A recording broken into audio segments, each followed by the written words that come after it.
गोपालगंज में हथियारबंद बदमाशों ने पीएनबी और यूनियन बैंक के सीएसपी संचालक से 4 लाख रुपए लूट लिए। लूटपाट के दौरान लैपटॉप और मोबाइल भी अपराधी लेकर फरार हो गए। घटना उचका गांव थाना क्षेत्र के वृति टोला बालाहाता गांव की है। 2 बाइक पर सवार 4 की संख्या में अपराधी पहुंचे थे और लूट के बाद फरार हो गए।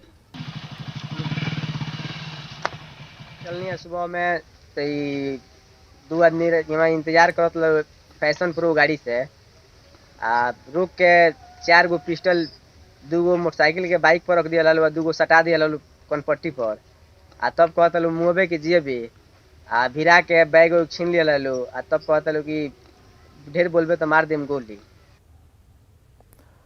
पटना के लालजी टोला इलाके से एक छात्र को अगवा कर लिया गया है। छात्र का नाम अंकित कुमार है जो 7वीं में पढ़ता है। अंकित कल शाम घर से निकला था जिसके बाद वापस नहीं लौटा।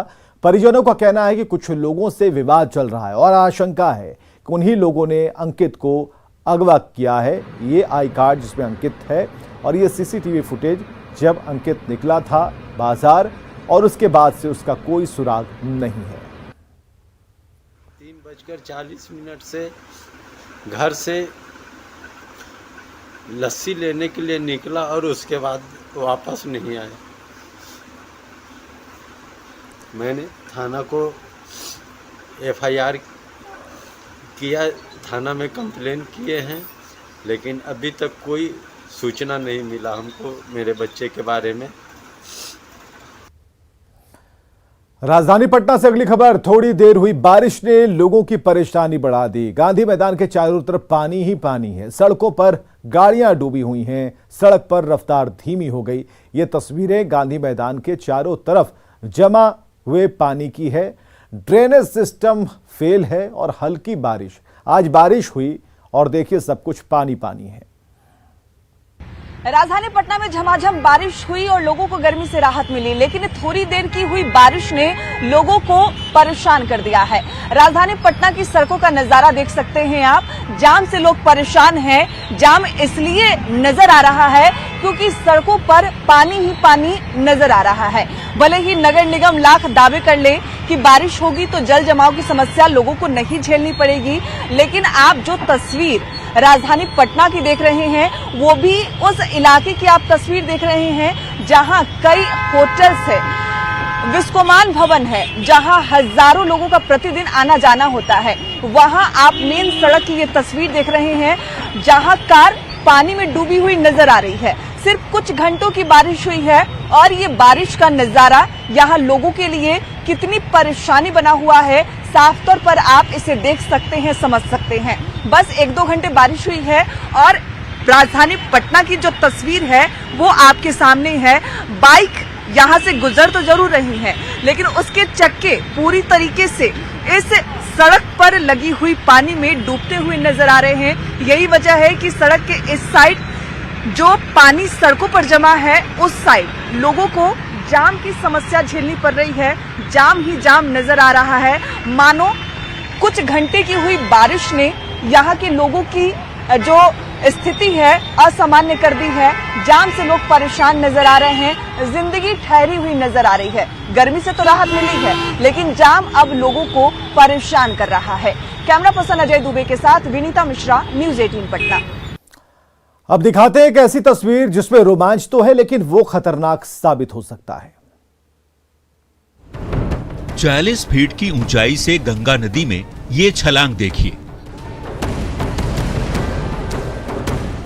जान की परवाह से बेखबर ये लड़के गंगा के अपार प्रवाह में बिना किसी भय के कूद रहे हैं। इनके भीतर ये साहस एक दिन में नहीं समाया। इनकी छलांग को देखकर ऐसा लगता है ये इनके रोज का शगल है।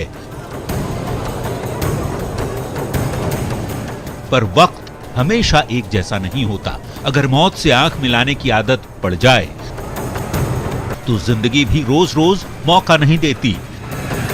किसी दिन कोई चूक भारी पड़ जाती है। लेकिन इन बच्चों को इसका एहसास नहीं है, न ही आसपास मौजूद लोग इन्हें ऐसा करने से रोक रहे हैं।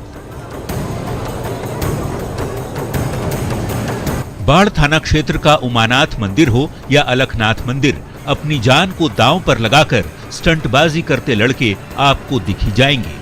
ये लड़के करीब 40 फीट ऊंची दीवार के ऊपर से जानलेवा छलांग लगाते हैं, फिर वापस आकर दीवार पर स्पाइडरमैन की तरह चढ़ जाते हैं।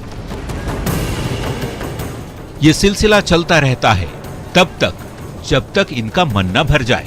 ये हाल तब है जब बीते कुछ दिनों में करीब आधा दर्जन से ज्यादा लोग गंगा स्नान के दौरान उमानाथ गंगा घाट पर डूबकर अपनी जान गंवा चुके हैं।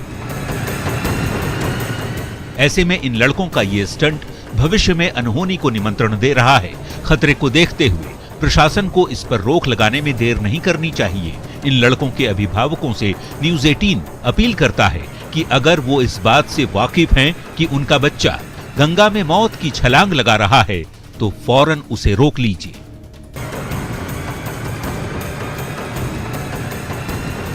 न्यूज़ 18 के लिए बाढ़ से अनिरुद्ध की रिपोर्ट। सचिवालय की महिला कर्मचारी अब छोटे बच्चों को लेकर कार्यालय आ सकती हैं और बेफिक्र होकर नौकरी कर सकती हैं। विकास भवन में अब पालना घर खुल गया है और इसका उद्घाटन मुख्य सचिव आमिर सुबहानी और महिला विकास निगम की एमडी हरजोत कौर ने किया। पालना घर में वो सभी सुविधा मिलेगी जो प्ले स्कूल में दी जाती है। महिला विकास निगम की तरफ से सचिवालय कर्मियों को एक बार फिर से पालना घर का तोहफा दिया गया है। उद्घाटन खुद मुख्य सचिव आमिर सुबहानी ने किया है, साथ ही महिला विकास निगम की एमडी हरजोत कौर ने भी पहल की है। तो इस वक्त देख सकते हैं आप कि यही वो पालना घर है जिसका इंतजार हो रहा था। हालांकि इससे पहले 3-3 पालना घर है वो कर्मियों को मुहैया कराया गया है, लेकिन कमी महसूस हो रही थी। और देखिए इस वक्त विकास भवन के नीचे ये पालना घर है जिसमें प्ले स्कूल का जो है मॉडल दिया गया है, यानी खिलौना से लेकर जो तमाम चीजें हैं, चित्र हो या फिर कविता, वो आप देख सकते हैं कि जो दीवार है उसमें किस तरह से अंकित किए गए हैं। तो एक तोहफा है जो सचिवालय कर्मी जो अपने ऑफिशियल टाइम में यहाँ आती हैं अपने बच्चों को ला सकती हैं। 0 से लेकर 6 इयर्स तक के बच्चे जो हैं यहाँ पर अपनी माँ के साथ कार्यालय आ सकते हैं और इसी पालना घर में वो इंतजार कर सकते हैं। तो जरा बात करते हैं, एमडी हैं हमारे साथ महिला विकास निगम की। मैडम, कितनी खुशी की बात है ये? जी, बहुत खुशी की बात है। महिलाओं की ये मांग थी, पीछे यहाँ की कुछ महिलाएं गई भी थी माननीय मुख्य सचिव महोदय से। उन्होंने मांग की थी कि विकास भवन में अभी तक क्रैश नहीं खुला है तो इसे भी जल्दी खोला जाए। तो आज उनकी वो मांग को पूरा करके बहुत खुशी हो रही है। बच्चों को लाएंगी अब साथ में? बिल्कुल, मैं 28 तारीख एक सप्ताह के अंदर। यहाँ पर पता चला है कि केयर टेकर कौन होंगे, हिफाजत कैसे होगी? हाँ जी, 2 केयर टेकर हैं यहाँ पे। कल मेरी इनसे बात भी हुई थी जो कि एसपीएम है, और मैंने एक और से कांटेक्ट किया था तो इनसे पता चला था कि तो मैं बहुत आराम से अब नौकरी कर सकती हैं, बेफिक्र हो सकती हैं, क्योंकि अब पालना घर खुल गया है। और पालना घर में अगर कामकाजी महिलाएं हैं, सचिवालय में काम करती हैं, तो आराम से अपने बच्चों को ला सकती हैं। 0 से लेकर 6 इयर्स तक के जो बच्चे हैं उनके साथ कार्यालय आ सकते हैं। सरकार ने जो व्यवस्था की है उस व्यवस्था का निश्चित रूप से अब महिला कर्मियों को फायदा मिलने वाला है। कैमरामैन मनीष जुनेजा के साथ रजनीश कुमार, न्यूज़ 18 पटना।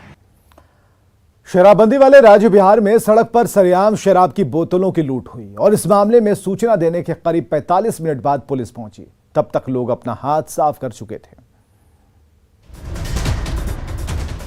सीतामढ़ी के बसवरिया चौक पर आज सुबह शराब की जमकर लूट हुई। शराबबंदी वाले राज्य बिहार में सड़क पर सरेआम शराब की बोतलें लूट ली गई। देखिए कैसे इस सफेद रंग की बाइक के बॉडी में छिपाकर शराब लाई जा रही थी। तभी बसवरिया चौक के पास अनियंत्रित होकर दूसरे बाइक से टकरा गई। गिरने के बाद बाइक सवार उठे और भागने लगे। जब तक किसी को कुछ समझ आता दोनों मौके से फरार हो गए। इस बीच बाइक की डिक्की से शराब गिरने लगी, जिसे देखकर लूटने के लिए आसपास के लोगों की भीड़ जुट गई।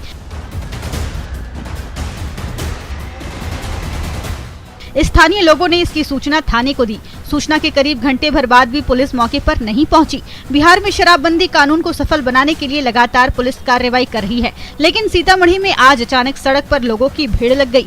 ये लोग एक बाइक की डिक्की से शराब की बोतल लेकर भागने लगे। इस दौरान हड़बड़ी में कुछ बोतल सड़क पर गिरकर टूट गई। बाद में पुलिस के पहुँचने पर सभी वहाँ से भाग गए।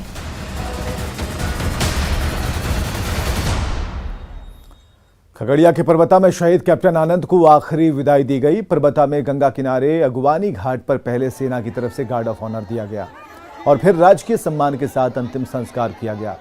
शहीद कैप्टन आनंद की अंतिम यात्रा में हजारों लोग शामिल हुए। हर जुबान से कैप्टन आनंद अमर रहे के नारे गूंज रहे थे, तो बेटे की शहादत पर माता पिता के आंसू देखकर हर किसी की आंखें नम हो रही थीं। कैप्टन आनंद जम्मू कश्मीर के मेढर में एलओसी पर तैनात थे, जहां 17 जुलाई को ग्रेनेड ब्लास्ट में 6 साथियों के साथ घायल हो गए थे। उन्हें इलाज के लिए एयरलिफ्ट कर उधमपुर के हॉस्पिटल में भर्ती कराया गया, लेकिन उन्हें नहीं बचाया जा सका।